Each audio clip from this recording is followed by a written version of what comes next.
प्रेम से बोलिए सदगुरुदेव की, सदगुरु कबीर साहिब की, आए हुए संत भक्तों की साहिब।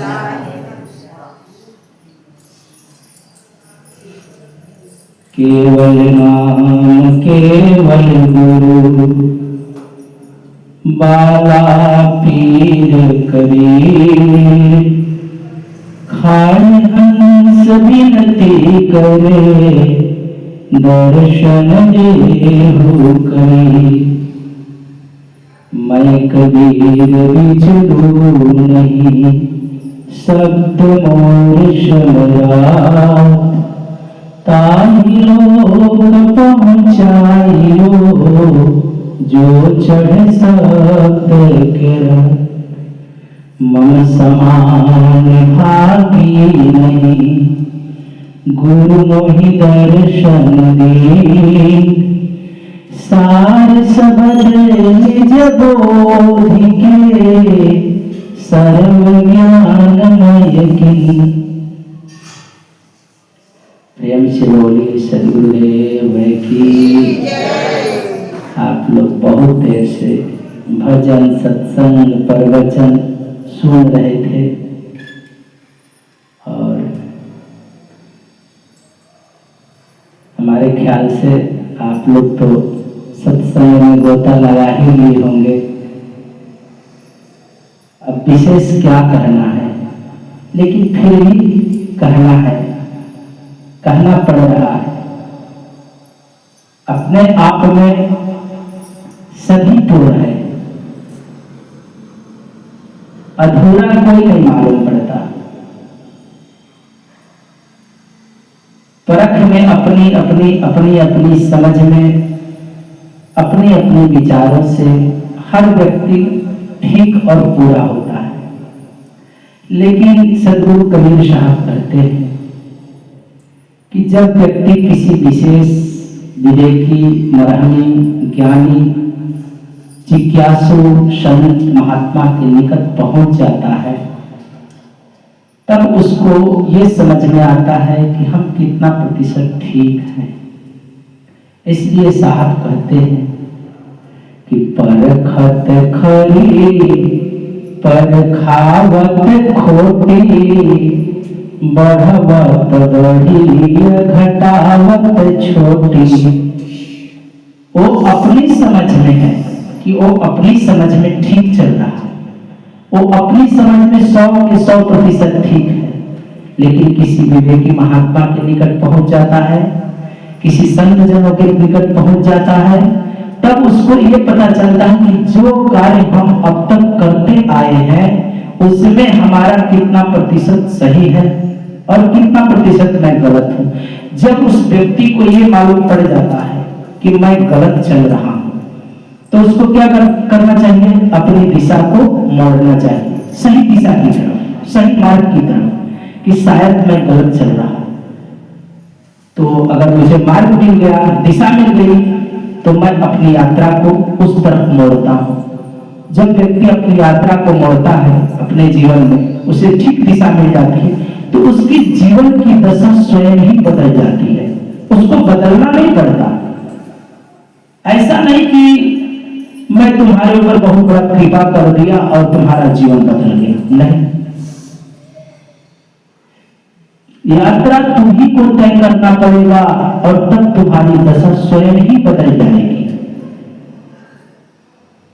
गुरु मार्गदर्शक होता है, मुक्तिदाता नहीं। सदगुरु मुक्तिदाता होता है, लेकिन गुरु मार्गदर्शक होता है। मुक्ति तो व्यक्ति को गुरु के बताए मार्ग पर चलकर उस गंतव्य तक पहुंचना पड़ता है। हम न चलते हैं तो हमारी चूक है, वो हमारी नासमझी है। यही कारण है कि हम उस नासमझी के कारण ही इस संसार सागर में भटकते फिरते हैं। और इस संसार में गुरुओं की कमी नहीं, जहां जाओ तहां गुरु की चर्चा होती है, जिधर जाओ उधर ही गुरु। ज्ञान भी ऐसे ही देते हैं जैसे सदगुरु देते। उनके कहने में थोड़ी सी फर्क पड़ती है, ज्यादा कुछ नहीं, थोड़ी सी मात्र फर्क होती है। इसलिए सदगुरु कबीर साहब कहते हैं कि गुरु सब विश्व पुकारे, सोई गुरु जोय भरम निवारे। बहुत गुरु है अस जग माही, हरहि द्रव्य पर भव दुख नाही। इस संसार में गुरुओं की कमी नहीं है। सारा संसार में मंदिर में जाए तो भी रामायण उठाएंगे, तो भी हनुमान चालीसा उठाएं, तो भी मैंने जहां भी जाएंगे, ओझा के यहाँ जाएंगे तो भी गुरुवाई चलती है। गुरुओं की कमी नहीं है। छोटा से छोटा कार्य लेकर चलेंगे, वहां भी गुरु की आवश्यकता पड़ती है। जहां जाएंगे सभी गुरु हैं, लेकिन सदगुरु कबीर साहब कहते हैं कि गुरु इनका नाम नहीं, गुरु नाम उनका है जो हमारे जीवन में जितनी भ्रमणा लगी है उसका अंत कराकर मुझे उस परम द्वार तक ले जाता है, उस परमात्मा से मेरे स्नेह को जोड़ता है। यहां तो सभी मनुष्य हैं और सभी में परमात्मा है, सभी मुक्त भी हैं, बंधन में कोई नहीं, लेकिन हर मनुष्य अपने आप को ही बंधन में डाल रखा है कर्मों के द्वारा। और मैंने पहले बताया कि गुरु वही कहलाता है जो हमें भ्रमणाओं का अंत करा दे। और भ्रमणा क्या लगा है हमें? इस संसार में कोई भी ऐसा मनुष्य नहीं जो कि ईश्वर का आराधना न करता हो। कुछ लोग हैं जो नास्तिक हैं, वो कहते हैं हम ईश्वर को नहीं मानते। जैसे में जितने भी बौद्धी देखेंगे वो कहते हैं कि हम ईश्वर को नहीं मानते, लेकिन जितने बुद्ध की प्रतिमाओं का पूजन किया जाता है और भगवान माना गया है, वो कहता है कि नहीं मानते। बुद्ध कहे कि भगवान जैसी वस्तु नहीं होती, लेकिन बुद्ध को ही भगवान बना दिया गया। जैनी लोग भगवान नहीं मानते, लेकिन उनके 24 तीर्थंकर हैं, उन्हीं को भगवान बना दिया गया। महावीर भगवान, उनके जितने तीर्थंकर आए वो सभी को भगवान, लेकिन भगवान नहीं मानते। तो गुरु की जो बातें मैं कर रहा हूं कि वो जो गुरु होता है जो भ्रमणाओं का अंत कराता है। और हमें भ्रमणा क्या लगा है इस संसार में? देवी देवता, पितर, पाथर, यात्रा, धर्म, पंथ, मजहब, ये सभी भ्रमणा है। ये सभी मनुष्यकृत है, मनुष्यों ने इसे निर्मित किया है। इसलिए सदगुरु कबीर साहब कहते हैं कि इस संसार में 7 प्रकार के गुरु हैं। कितने प्रकार? 7 प्रकार के गुरु बताते हैं। गुरु तो सभी हैं, यहां पर गुरुओं की कमी नहीं। लेकिन आप सोचते होंगे कि हम भी गुरु किए, हम भी गुरु किए, हम भी गुरु किए, तो यहां पर गुरु की कमी कहां है?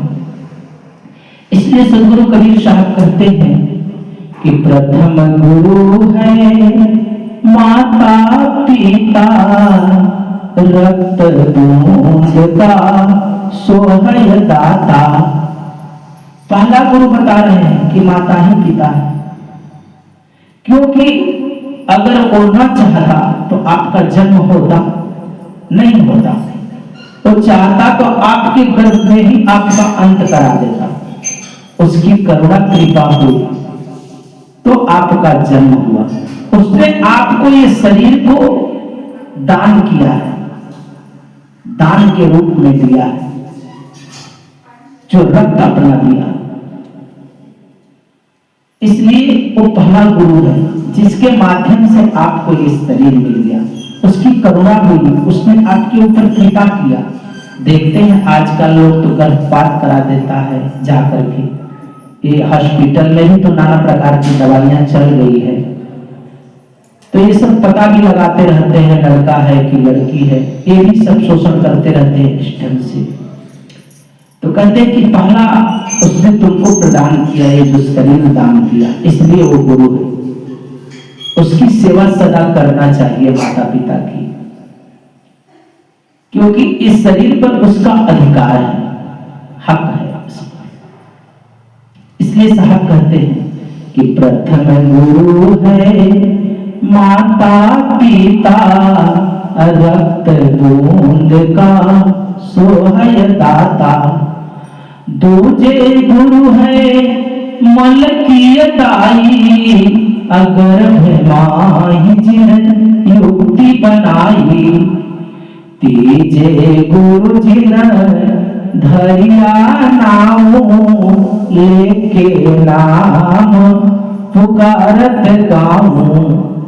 चौथा गुरु जिन शिक्षा दिन्हा, जगत प्रतिपाल काय सोय किन्हा।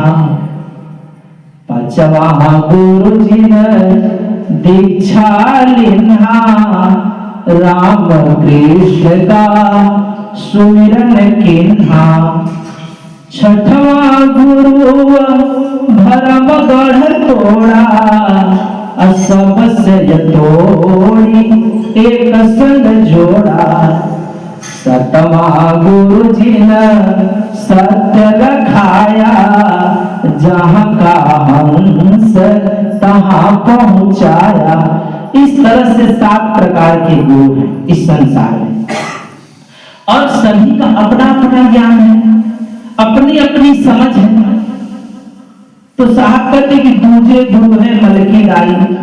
अब मलकी दाई, पहले घर पर जब बच्चा जन्म लेता था तो हम दाई बुलाई जाती थी, तो वो मल मूत्र हमारा स्वच्छ करता था, साफ करता था।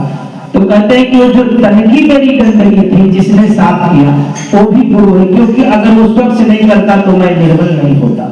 लेकिन आजकल तो हॉस्पिटल में ही सत्ताइयां हैं जो कि वह स्वच्छ हमारे शरीर को कर देती, क्योंकि आजकल घर में बच्चा जन्म नहीं लेता, सबका बच्चा हॉस्पिटल में ही जन्म लेता है। तो साहब कहते हैं कि वो दूसरे प्रकार के गुरु है कि जो कि तुम्हारे शरीर की जब जन्म लिए तो वो मन को स्वच्छ किया। उसको सूत्र नहीं बताते, छुतहर नहीं बताते। यहाँ पर लोग कहता है कि छुतहर नहीं, वो तुम्हारा गुरु है दूसरे प्रकार का, क्योंकि वो तुम्हारे शरीर को स्वच्छ बनाया धो करके।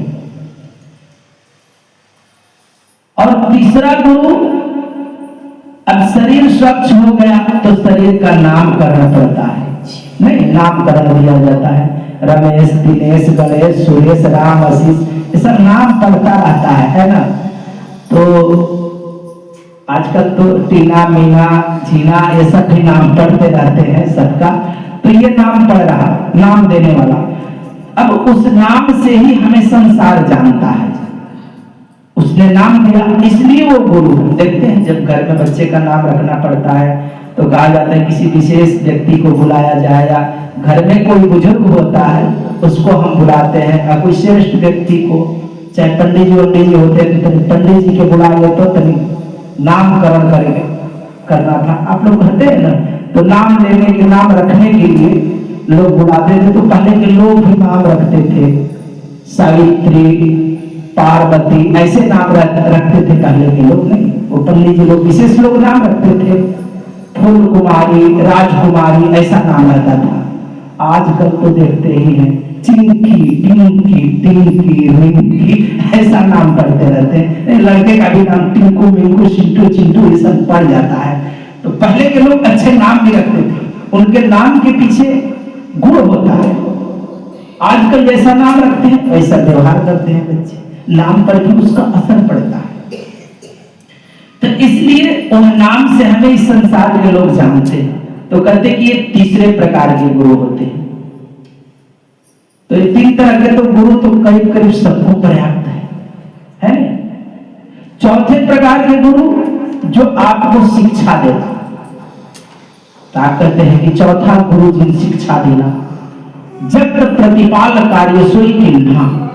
जो चौथे प्रकार के गुरु होते हैं आपको विद्या का बोध कराते हैं, संसार का लोकाचार व्यवहार भी बताते हैं कि कैसे चलना, कैसे उठना, कैसे किससे किसका व्यवहार है। उसके अलावा भी आपको शिक्षा देने से आप हर चीज का अध्ययन कर सकते हैं, ये भौतिक जगत के बारे में आप जान सकते हैं। जब शिक्षा देते हैं जगत का व्यवहार तो आप घर से से ही सीखते हैं, माता पिता के माध्यम से। अगर वहां नहीं सीख पाए तो स्कूल में जाते हैं, समाज को देख करके सीखते हैं। तो इसलिए साफ कहते हैं कि चौथे प्रकार के जो गुरु होते हैं वो शिक्षा देते हैं, विद्या बोध कराते हैं। अब विद्या पढ़ करके कितने लोग शास्त्री बन जाते हैं, नहीं तो प्रवक्ता बन जाते हैं, प्रवचन भी देते रहते हैं। अब रामायण का अध्ययन कर लिया तो वो बाबा भी बन जाता है शिक्षा पढ़ करके। बाबा कहलाने के लिए कुछ लगता है। बाबा कहलाने के लिए राम का खूब रामचरितमानस याद कर लिया, भागवत याद कर लिया, बाबा बन गया, कथा कर रहा है। जिस तरह से एक लड़का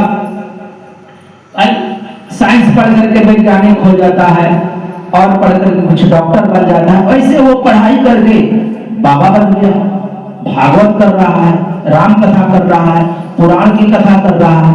तो वो पढ़ाई कर लेकिन ये शिक्षा का पावर है, ये किस चीज का? शिक्षा। इसलिए साहब कहते हैं कि चौथा गुरु जो शिक्षा देना, जगत प्रतिपाल कार्यशरी की था। जगत का कैसे कार्य चलेगा, भार चलेगा, यहाँ की राजनीति रणनीति का व्यवहार कैसे चलेगा, उसका कार्य लोग संभालता है। अब पांचवें प्रकार के गुरु कहते हैं, तो कहते हैं कि पांचवें प्रकार के जो गुरु होते हैं, तो कहते हैं कि पांचवा गुरु जी ने दीक्षा दी था। जब सब पढ़ाई लिखाई व्यक्ति कर लेता है तो सोचता है कि भगवान का भी सुमिरन कर लेना चाहिए, भगवान की भक्ति कर लेना चाहिए, क्योंकि उसके जीवन में ये महसूस होता है कि कोई ये जगत का बनाने वाला है। इसलिए वो भगवान के बारे में सोचने की प्रयत्न करता है। तो वो क्या करता है, मंदिर मस्जिद गिरजाघर गुरुद्वारा जाते जाते जब थक जाता है तो सब कुछ पढ़ने लगता है। जब रामायण पढ़ता है, जब हनुमान चालीसा पढ़ता है, अन्य अन्य और भी ग्रंथ पढ़ता है, तो वो देख लेता है कि गुरु की ही महिमा गाई गई है। अब रामायण पढ़ेगा जो व्यक्ति, तो सबसे पहले ही प्रथम चौपाई लिखा गया है, बंदहु गुरु पदम परागा असुरचि सुवास सरस अनुरागा। कहते कि रामायण पढ़ेगा तो भी कहते कि प्रथम वंदना गुरु के चरणों में कहा किया जाता है। गुरु की महिमा बहुत बड़ी गाई गई है। अब हनुमान चालीसा उठाएगा तो कहेगा कि श्री गुरु चरण सरोज रज निज मन मुकुर सुधार बरड़ो रघुवर विमल जसोदा योदायक फल चा। तो कहते कि चारों तरफ जब गुरु की बात सुनता है तो कहता है कि सबसे पहले क्या है कि गुरु की शरण में जाना चाहिए। जब उसको कुछ समझ होती है तब, पहले नहीं। अगर रामचरितमानस पढ़ेगा, अब गोस्वामी जी लिखे कि गुरु बिनु भवनिधि तरही न कोई अजो विरंचि शंकर सम होई। कह रहे कि शंकर के समान तुम तपस्वी हो जाओ, रिद्धि सिद्धि को भी प्राप्त कर लो, लेकिन बिना गुरु को तुम भवसागर पार नहीं होगी। तो लोग गुरु धारण करना शुरू कर दिया। अब गुरु के निकट जाना शुरू कर दिया तो गुरुओं ने नाम देना शुरू कर दिया कि भाई ये नाम जप लो तो तुम्हारा उद्धार हो जाएगा। अच्छा, गुरुओं ने नाम भी कितने प्रकार के देते हैं। बहुत सारे गुरु हैं कि नाम दे देते हैं कि राम राम कहो। 2 अक्षर के नाम मिलते हैं, 12 अक्षर के मंत्रों तक नाम दिए जाते हैं। अब 3 अक्षर के नाम ले लोगे, हरे कृष्ण जपते रहो, कृष्ण कृष्ण कृष्ण, तो कहेंगे कि ये जब कर तुम पार हो जाओगे। अब ऐसा भी कह देते हैं। अब 4 अक्षर का नाम जपना होगा तो सीताराम, 5 अक्षर का नाम जपेगा हरे कृष्ण। अब बड़ा बड़ा नाम जपना होगा तो भगवते वासुदेवाय नमः, ओम दुर्गाय नमः, कुंडलिकाक्षाय नमः। बहुत सारे मंत्र हैं। कितने लोगों को तो गायत्री मंत्र ही दे दिया जाता है, ओम भूर्भुवः स्वः तत्सवितुर्वरेण्यं भर्गो देवस्य धीमहि धियो यो नः प्रचोदयात्। ऐसा भी नाम दे देते हैं, कहते हैं कि यही नाम जपते रहो। अब ये नाम के चक्कर में लोग पड़ जाते हैं। अब इस नाम का जपना, अब सोचते हैं कि क्योंकि साहब भी कहते हैं कि बिना नाम के तो भाई नाम मिलावे रूप को जो जन खोजी हो, जब वह रूप हृदय बसे सुधा रहे न को। कहते कि नाम मिलावे रूप को, तो कौन सा नाम? नाम तो सभी ले रहे हैं, लेकिन वह कौन सा नाम है कि जो उस रूप को मिलाता है, और जब वह रूप मिल जाता है तो मनुष्य के अंदर जीवन में तृप्ति आ जाती है, अतृप्त जीवन तृप्त हो जाता है। अब जो हम ये जप रहे हैं राम राम कृष्ण कृष्ण, ये क्या है? तो राम कह रहे हैं तो राम सामने दिखाई पड़ रहा है ना। आप लोग को मालूम है कि राम कहते ही आदमी समझता है कि राम के हाथ में धनुष बाण है, नहीं, तो पहले वही राम याद आते हैं कि भैया श्री राम। अब जय श्री राम का नारा तो पूरा गांव ही लगाता है, जितने हिंदुइज्म है वो राम राम कहता ही रहता है। राम भी बहुत प्रकार के हैं, कबीर साहब के लगते, तो अपना वही समझ लेता है कि भाई यही राम। तो जो ये राम कृष्ण जो भी नाम ले रहे हो, शिव, ओम नमः शिवाय, जो भी जप रहे हो, तो नाम है तो रूप है, नाम लिया तो उसका रूप है ना, और रूप है तो उसका नाश है। पहले समझिएगा बातें ठीक से, नाम है तो रूप है, अरूप है तो नाश है, नाश है तो फिर सत्य कहां? सत्य तो बहुत दूर है, क्योंकि सत्य तो यहां है नहीं। और जब नाम है तो उसका शरीर होगा, रूप है, आकार है। तो इस संसार में लोग जो कुछ भी नाम ले रहा है, चाहे हनुमान, अब आपका नाम जो पड़ा है तो शरीर का नाम है ना, जो कुछ नाम है, गणेश महेश दिनेश जो भी नाम है आप लोगों को, दिशदैक जो भी नाम है, तो शरीर का नाम है कि कुछ और का नाम है? शरीर का नाम है।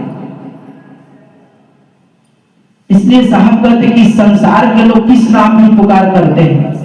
तो देह की नाम की पुकार करते हैं। अच्छा, देह के नाम जपने से कैसे तुम्हारा उद्धार होगा? क्योंकि तुम किसी शरीर का नाम ले रहे हो।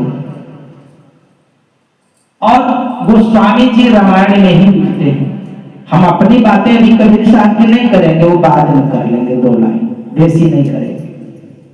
गोस्वामी जी अगर देह का अगर पूजा याचना कर रहे हैं, आप किसी का शरीर मान करके अगर पूजा करता है व्यक्ति शरीर का, तो साहब कहते हैं, गोस्वामी जी लिखते हैं कि छीति जल पावक गगन समीरा पंच तत्वयः अधम शरीरा। जब ये शरीर भगवान है तो अधम कैसे? अधम है तो फिर भगवान कैसे? शरीर तो भगवान नहीं हो सकता, क्योंकि इसका नाश है। शरीर है तो इसका नाश है, क्योंकि जन्म हुआ उसका नाश है, और नाश है तो फिर वो सत्य नहीं है। सत्य कहां से हो सकता? जितना इस संसार में जहां तक मेरी दृष्टि जा रही, दृष्टिगोचर हो रहा है, वो सभी का नाश है, और हम तो सत्य की खोज कर रहे हैं। तो 6वें प्रकार का गुरु होता है, ये तो 5वें प्रकार के गुरु लोग ऐसा नाम देते हैं। और सदगुरु कबीर साहब कहते हैं कि देहि नाम, शरीर का नाम समझिएगा, कहते हैं कि शरीर का नाम सभी लोग लेता है। कहते हैं कि देहि नाम सभी को हरावे, नाम विदेह वीर ले कोई पावे। कहते हैं कि जितने भी लोग हैं ये शरीर का नाम लेते हैं, और जो विदेह नाम है वो तो कोई बिरले जन उपलब्ध होते हैं। और हम क्या करते हैं? इसी शरीर के नाम को लेकर के माला करते रहते हैं, सुमिरन करते रहते हैं। और इस विषय में सदगुरु कबीर साहब कहते हैं कि मुख से जपई सो मानवा, मुंह से जो राम राम कहता है तो कहते हैं कि मनुष्य की काम है। मन से जपत सो साध, कहते हैं कि मन से जो जपता है आंख बंद कर कर, मुख से जपता है तो दंत तालु जीभ की आवश्यकता पड़ती है, लेकिन ये सभी तीनों को जब बंद कर देता है तो उसका मन अंदर में छोटी जिबली जो जपते रहती है। तो कहते हैं कि वो कोई साधु का काम है, जो साधु है वो वैसा जाप करता है, अपना निरंतर ही मन में बैठ करके साधना करता है और अपना नाम जपता रहता है, जो गुरु से प्राप्त कर देता है। तो साथ कहते हैं कि मुख से जपई सोई मानवा, मन से जपय सो साथ, सूरत जपई सोई संत है, ताका मता अगाध। कहते हैं कि जो सुरता से नाम जपता है, न उसका मुख जपता है न मन जपता है, वो अपने ख्याल से जपता है। आप लोग भी यहाँ पर बैठे बैठे कितने लोग घर पहुंच गए होंगे? नहीं, यहाँ पर बैठे हैं आप लोग, सब समक्ष में तो दिखाई पड़ रहे हैं, लेकिन आपका ख्याल कहीं और चला गया होगा बैठे बैठे। नहीं, कहते कि ऐसा ही कुछ ख्याल होता है जो कि वो निरंतर ही सुरती से जाप करता है अपना। अब सुरती कहा जाए तो गुरु नाम दिया होगा, गुरु उसको भेद बताया होगा, ऐसा रहस्य बताया होगा कि वो निरंतर ही जो संत है जिनको गुरु के माध्यम से वो नाम की प्राप्ति हो गई है, तो अपना जा रहा रास्ते में जा रहा है और उसकी ख्याल उसके मुकाम पर पहुंच गई। निरंतर ही जो उसकी चेतना रमण कर रही है था, उसका वो जा रहा है, आपको देखने में लग रहा है कि वो जा रहा, लेकिन उसका सुमिरन निरंतर ही चालू रहता है। कहते ऐसे नाम की प्राप्ति जिसके गुरु करा दिया है, गुरु के माध्यम से प्राप्त हो गया है।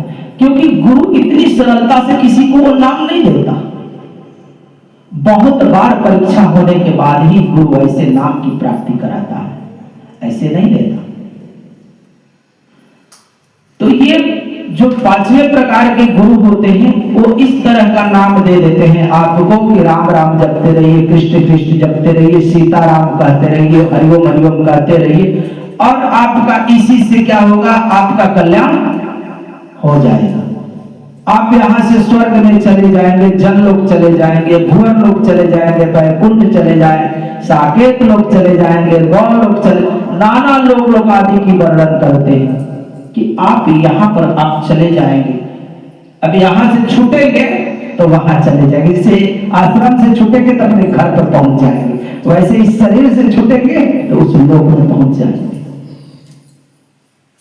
तो इस तरह की वो गुरु लोग चर्चा करता है, कहता है कि आप एकदम मुक्ति मोक्ष को हो जाएंगे। अब मुक्ति मोक्ष किसको कहते हैं उन्हें पता है कि नहीं मुझे नहीं मालूम, लेकिन कहते हैं कि आप मुक्त हो जाएंगे, स्वर्ग में चले। मुक्ति और स्वर्ग जैसे एक ही मान लेते हैं,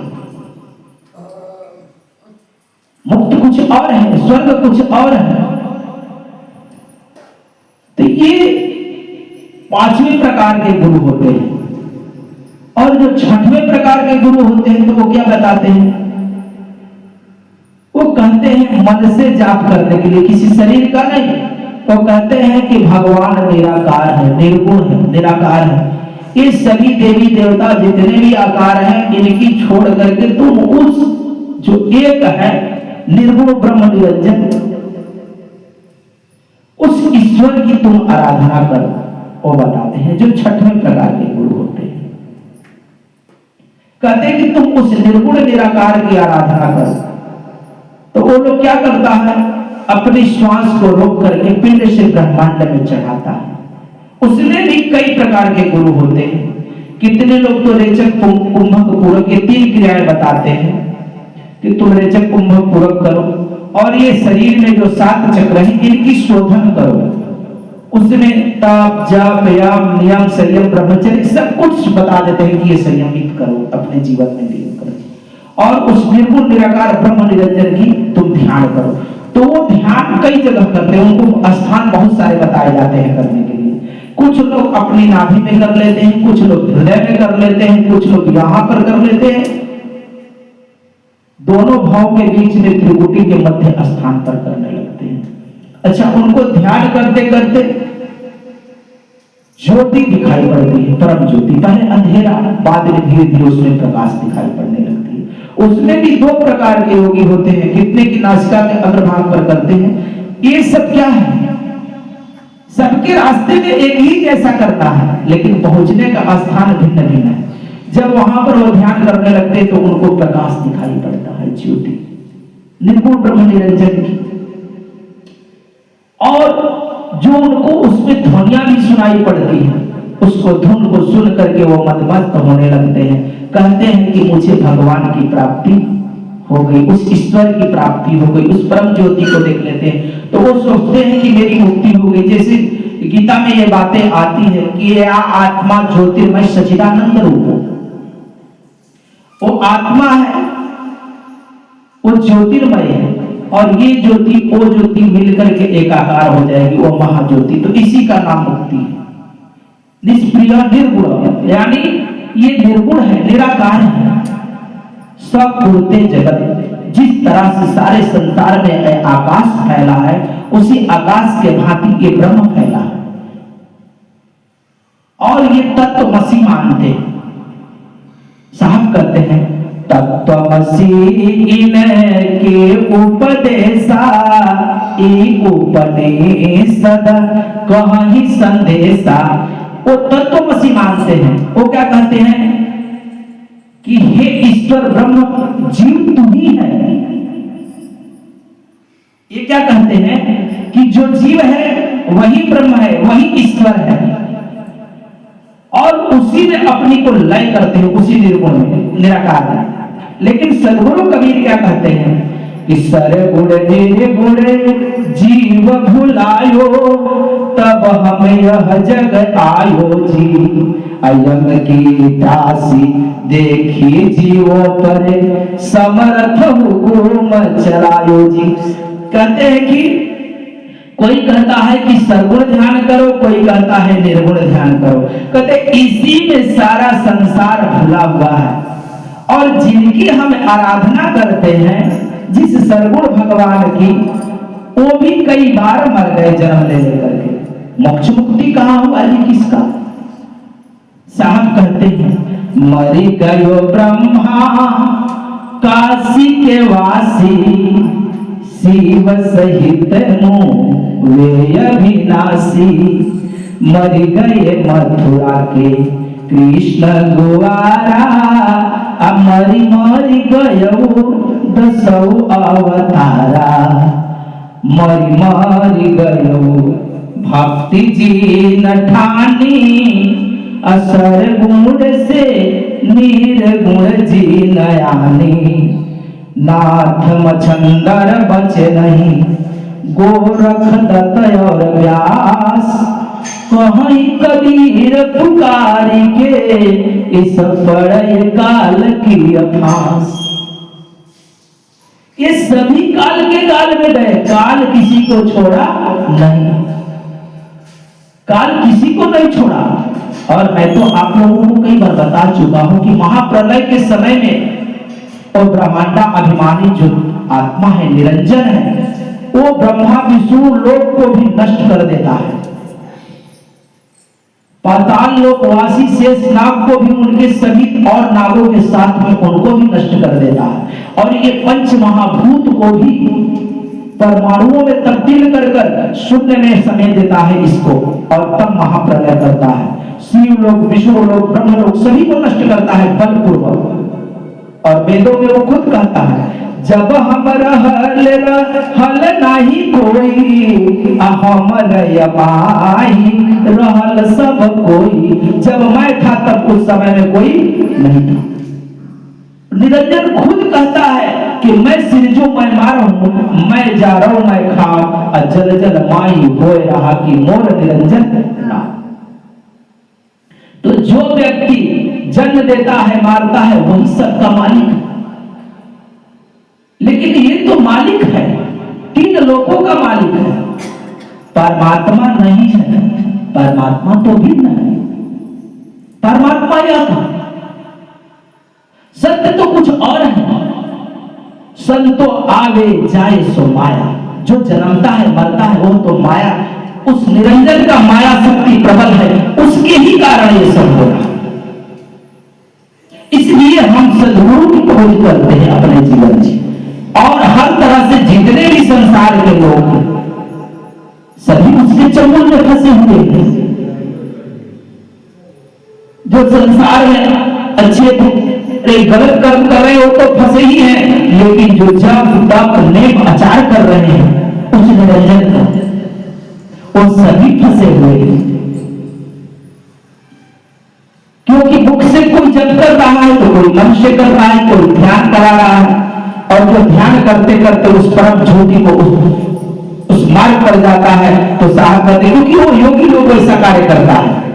साहब कहते हैं कि योगी काया खोज भुलाना, काया आगे पद निर्वाणा, क्योंकि शरीर में ही खोज करता है वो योगी लोग, और वह निर्वाण पद तो शरीर से पार है, न पार है न अंदर है।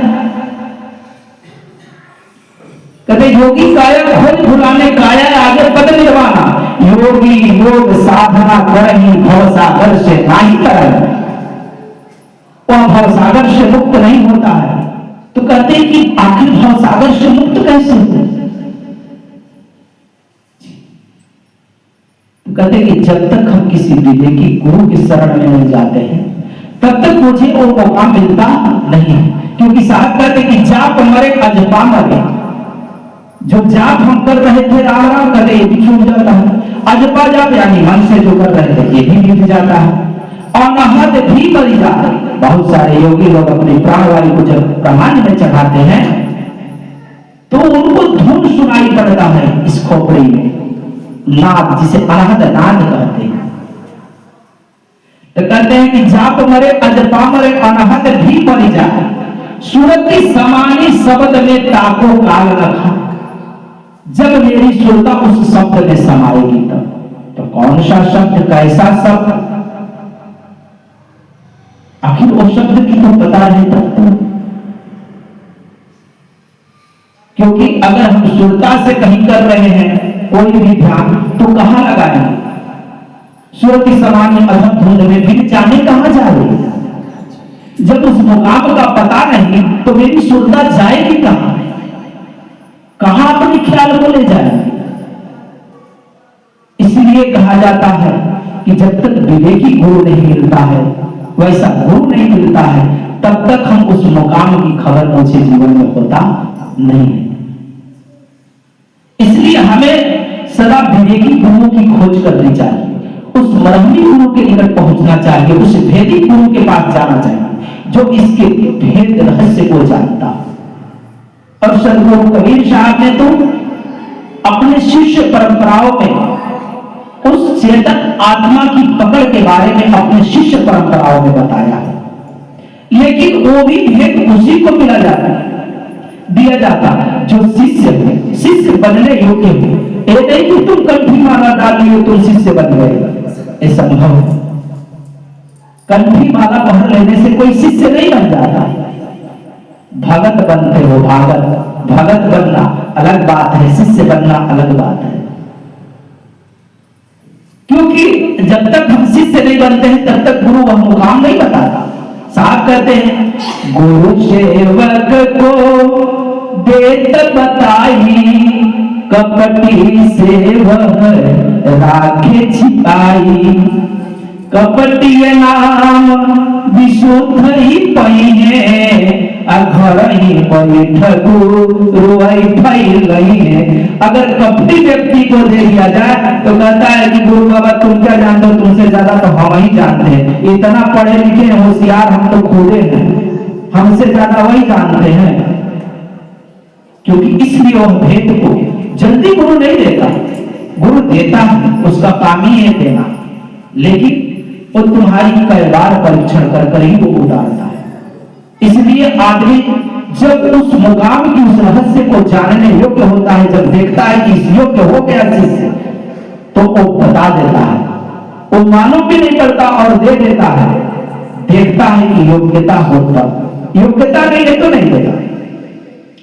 इसलिए साहब कहते हैं कि इसलिए हमें सदा ही जीवन में विवेकी गुरु के पास जाना चाहिए। अगर मेरे जीवन में कोई विवेकी गुरु मिल गया तो वहां पर संयमत पूर्वक, नियम पूर्वक ही रहना चाहिए, क्योंकि तुम्हारी क्षण क्षण ही वहां परीक्षा होती है। और जब तक जीवन में परीक्षण न हो तो बच्चा क्लास में आगे जाता है, कभी देखते हैं एक इस संसार का जो शिक्षा है उसमें भी बच्चे को परीक्षा देना पड़ता है, साल भर तक परीक्षा होती रहती है ना, कि नहीं होती है।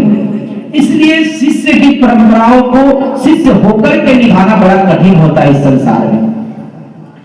इसलिए साहब ने कहा कि अगर वो भक्त भी बन करके अपने जीवन में रह रहा है तो भी उसका उद्धार हो जाता है। कब? जब तक उसकी नैया पर सवार रहता है तब, जब तक उसके दरबार में पड़ा रहता है।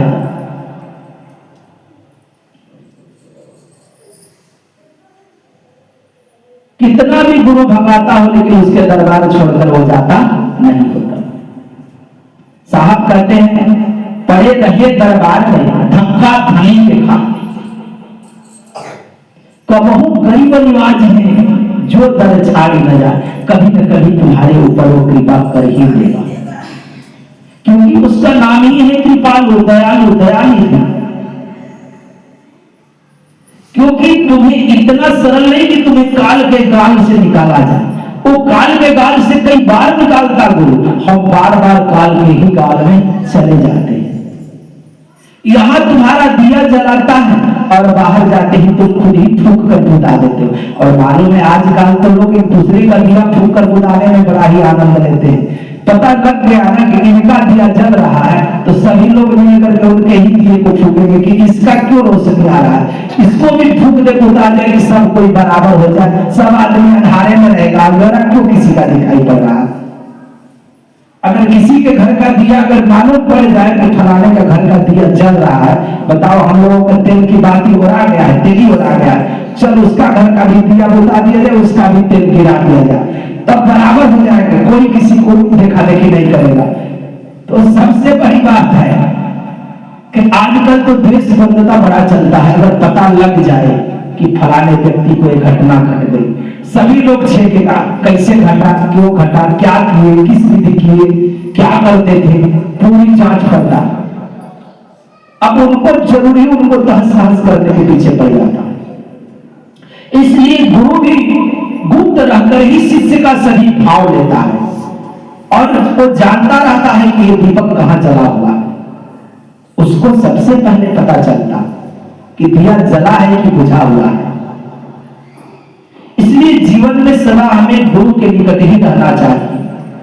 और साहब कहते हैं कि मुख से जपै सोई मानवा, मन से जपै सोई साथ, सूरत जपै सोई संत है, काका मता अमा।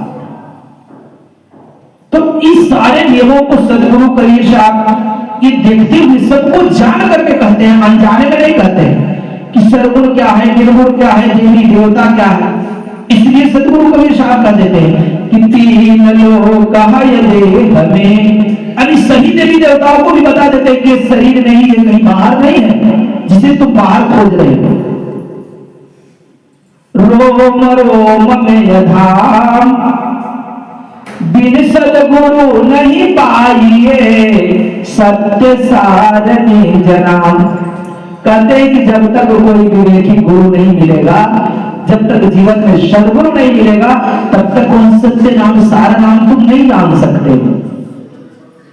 क्योंकि जो तुमने ज्योतियों का दर्शन देखा है, ये तो तुम्हारे उस चेतन आत्मा के अक्ष के माध्यम से ये तुम्हें दिखाई पड़ रहे हैं। यानी उसकी अक्ष मतलब उसकी छाया है। क्योंकि सृष्टि के आदि में त्रिदेवा की उत्पत्ति हुई और उस समय में त्रिदेवा को कोई गुरु नहीं था, कोई श्रेष्ठ गुरु नहीं था। तो उन लोगों ने उस समय में अपनी माता से ही जाकर पूछा कि आखिर इस सृष्टि की रचयिता कौन है और मेरा पिता कौन है, आपका पति कौन है। और तब उस समय में अपनी माता से ही पूछ करके उन लोगों ने, माता जिस तरह से उनको बताई, उस समय में उन लोगों ने ध्यान किया। क्योंकि उसमें ब्रह्मा जी श्रेष्ठ थे और ब्रह्मा जी बड़े होने के कारण उनके मन में ऐसा विचार आया। कोई योग्य पुत्र होता है, उसी के मन में विचार आता है कि आखिर इस दुनिया को बनाने वाला कौन है और हमें यहां पर उत्पन्न करने वाला कौन है। साहब कहते हैं कि ब्रह्मा पूछय जननी से, कर जोरिय शीस नवाय, कवन पुरुष वह गुप्त है, माता कहु समुझाय। कहती है माता कि हे माते, वह पुरुष कौन है जो गुप्त है, जिसका राज आप हमें बता नहीं रही हो। तो उस उस समय में तो वो माता ने छुपाई है, और ब्रह्मा ने वेद पढ़े तो उनको भी पता चला कि कोई पुरुष है, क्योंकि वेद बता रहा है कि कोई पुरुष है। लेकिन माता क्या कहती है कि ऊपर तो है नहीं, अधर अधर ये नहीं दे, कहते कि वो शरीर नहीं धारण किया। अब गगन मंडल के बीच में निरखो पुरुष विदे, कहते जो शब्द जैसा रहे वैसा जोड़ दिया जाता है। कहते कि गगन मंडल के बीच में निरखो पुरुष विदे, तो कहा कि वो तुम्हारे गगन मंडल में ही मिलेंगे। तो उसके लिए त्रिदेवा तीनों ध्यान करने लगते हैं। उस समय में तीनों ध्यान किया है, और जो तुमको मिला वही शास्त्रों में वर्णित किया गया। साहब कहते हैं कि ब्रह्मा विष्णु शंभु सनकादि सब मिल के नियम शून्य समाधि, कौन नाम सुनी रो कर तारा, कौन नाम ध्यान अनुसारा, सब मिल शून्य में ध्यान लगाए, स्वाति स्नेह दृष्टि लवलाए, तब ही निरंजन जतन विचारा, अशून्य गुफा से शब्द उचारा। कहते कि जब ये लोग तीनों मिलकर के ध्यान लगाए, अपनी एकाग्र चित्त को किया, तो उस शून्यता से उनको आवाज उठती है। कहते तीन शून्य में ध्यान लगाए, अस्वाति स्नेह दृष्टि लवलाए, तब ही निरंजन जतन विचारा, अशून्य गुफा से शब्द उचारा, रारंग शब्द हुआ बहुबारा, मायक छर माया संचारा, कोई अक्षर को समकारी राखा, राम नाम सब हिनय भिलाखा, यही विधि राम नाम उत्पानी, अधर्म परख ले बानी।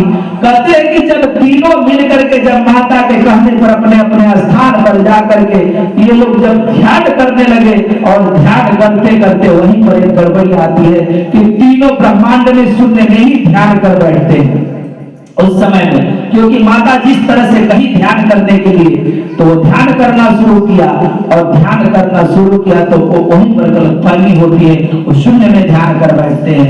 तो शून्य में जो निरंजन है, तो उसको तो दर्शन देना नहीं था किसी को, तो उसमें से वो शब्दों का उच्चारण करता है, उसे ज्योति दिखाई पड़ा, उसमें वो अनहदनाद, तो उसमें ररंग सबसे श्रेष्ठ ध्वनि उसमें उत्पन्न हुई, ररंग। आप लोग भी ये ध्यान करेंगे तो आप लोग को भी ये सुनाई पड़ जाएगा, लेकिन विधि सीखनी पड़ती है उसके लिए भी। तो इसमें ररंग ध्वनि उत्पन्न हुई, तो उसको ऊर्ध से अर्ध में लाने की चेष्टा किया कि रंग है तो रा, जब ओठ सटाया उसको चेष्टा किया मुख से वायुओं में परिणित करने के लिए, तो म शब्द जोड़ दिया, रंग सही शब्द है रंग, लेकिन उसको आकार जोड़ा, उसने निश्चित किया आकार को, तो वो राम बना। तो ये निर्गुण निराकार राम हो गया।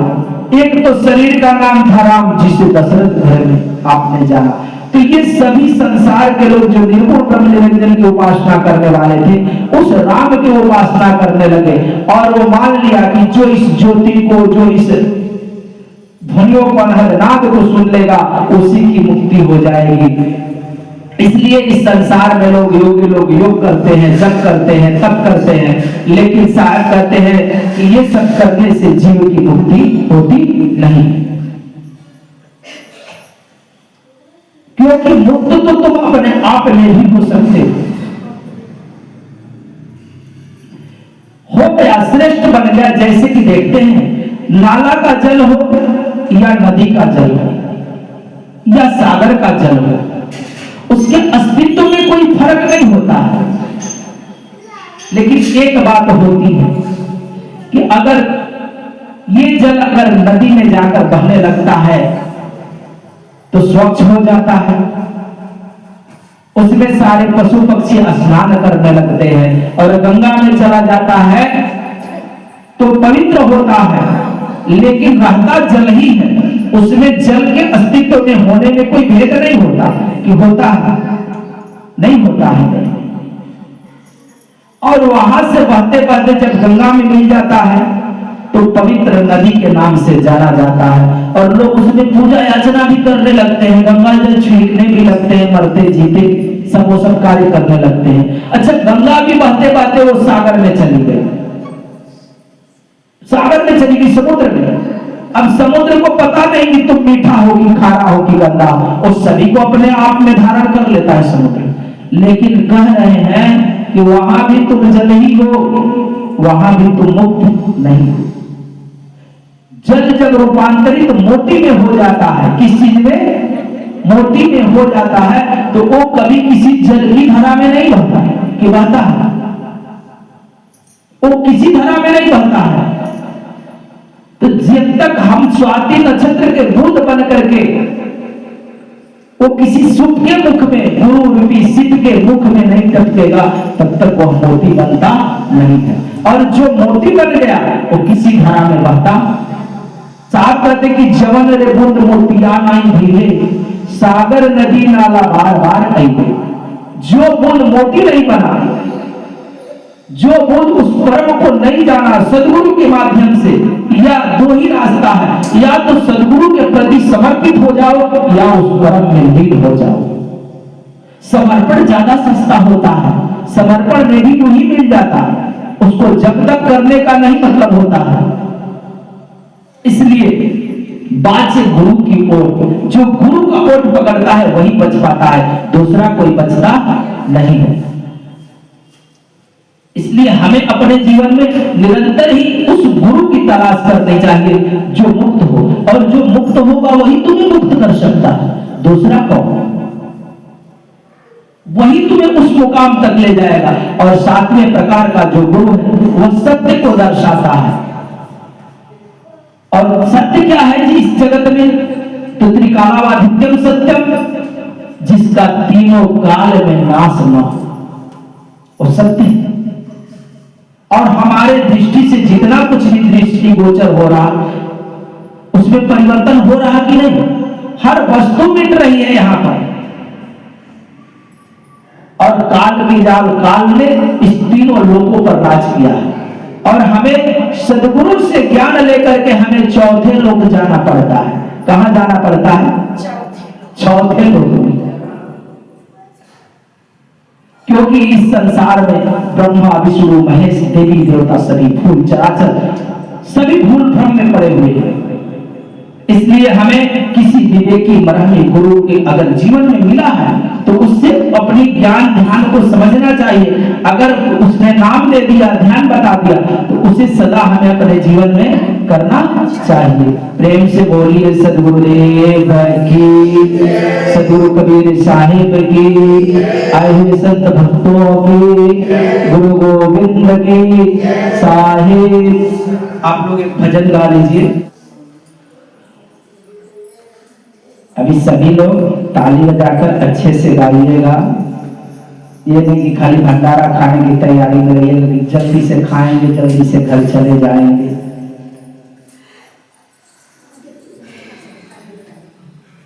जिंदगी किराए का घर है, एक न एक दिन निकलना पड़ेगा।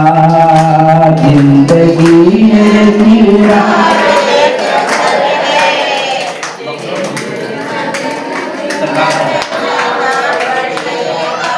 जिंदगी ये किराए का घर है, एक न एक दिन निकलना पड़ेगा।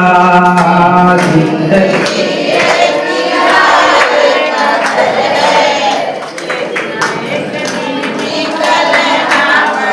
मौत जब तुमको आवाज देगी, मौत जब तुमको आवाज देगी, मौत जब तुमको घर से बाहर निकलना पड़ेगा। घर से बाहर जिंदगी ये किराए का घर है, एक न एक दिन निकलना पड़ेगा। ये किराए का घर है, एक न एक दिन ढेर मिट्टी के सब आदमी हैं, बाद मरने का होना यही है। ढेर मिट्टी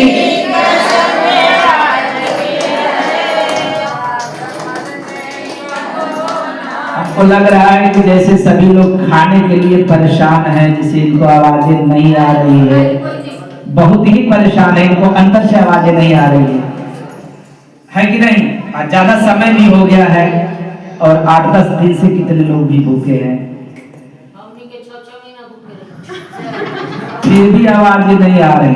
तो थोड़ा आवाज थोड़ा जोर से बोलिए आप लोग की, हम अकेले इतना जोर कर रहे हैं कि ढेर मिट्टी के सब आदमी हैं, बाद मरने का होना यही है।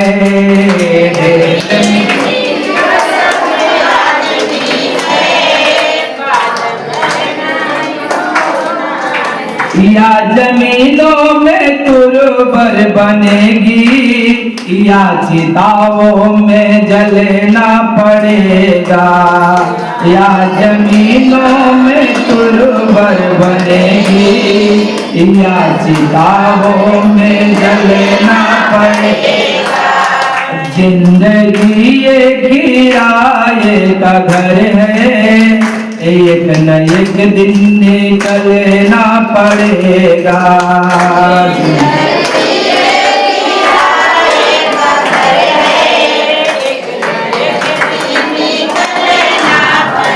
आप कह रहे हैं कि एक न एक दिन इस घर को छोड़कर जाना है, इस घर को नहीं, इस भी घर को छोड़कर जाना है, और एक न एक दिन इस घर को खाली करेंगे। अगर नहीं खाली करेंगे तो देखिए कहाँ क्या क्या कह रहे हैं। और मरने के बाद क्या होता है, बहुत सारे तेल साबुन पाउडर स्नो पाउडर लगाते हो ना तुम लोग, तो कहते हैं कि मरने के बाद दो ही काम होता है, या जमीनों में तुरबर बनेगी, या चिताओं में, या तो गाड़ दिए जाओगे या जला दिए जाओगे। जिस शरीर पर तुम्हारा इतना अभिमान और अहंकार है, इसका यही हाल होता है। साहब कहते हैं कि ये जवानी है 2 दिन का सपना, ये जवानी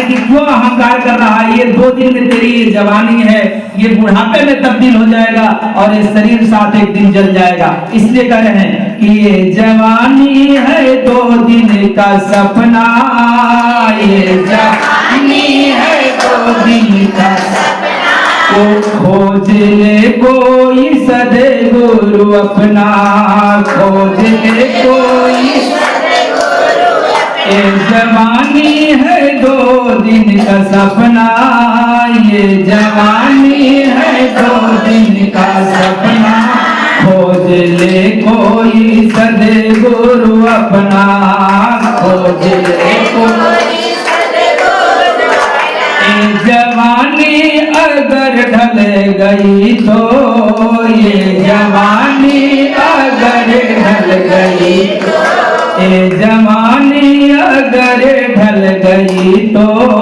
ये जवानी हाथ मल मल के रोना पड़ेगा, हाथ मल मल के जिंदगी ये किराए का घर है, एक न एक दिन निकलना पड़ेगा।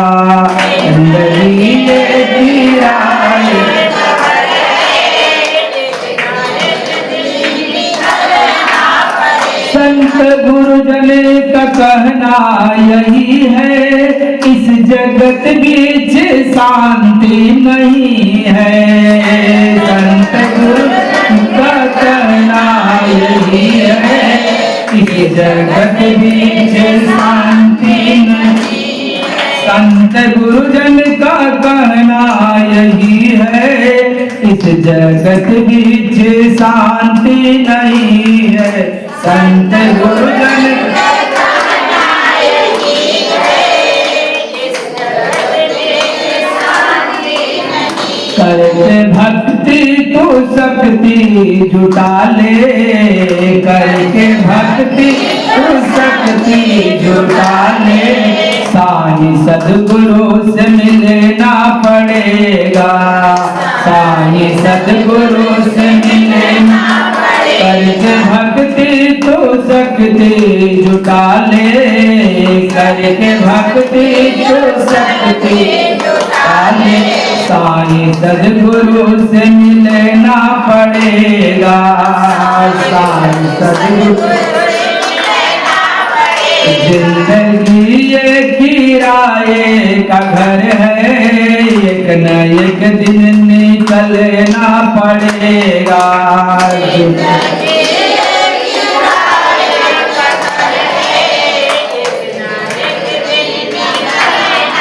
शाम के बाद होता सवेरा, आज यहाँ कल वहाँ है बसेरा, शाम के बाद होता सवेरा, आज यहाँ कल वहाँ, शाम के बाद होता सवेरा, आज यहाँ कल वहाँ है बसेरा, शाम के बाद होता सवेरा, आज यहाँ कल वहाँ है बसेरा, पाँव फूलों पे रखने से पहले, पाँव फूलों पे रखने से पहले, पाँव फूलों पे रखने से पहले, पाँव फूलों पे रखने से पहले, तुमको कांटों पर चलना पड़ेगा, तुमको कांटों पर चलना पड़ेगा, पाँव फूलों पे रखने से पहले, तुमको कांटों पर चलना पड़ेगा, पाँव फूलों पे रखने से पहले, तुमको कांटों पर चलना पड़ेगा, पाँव फूल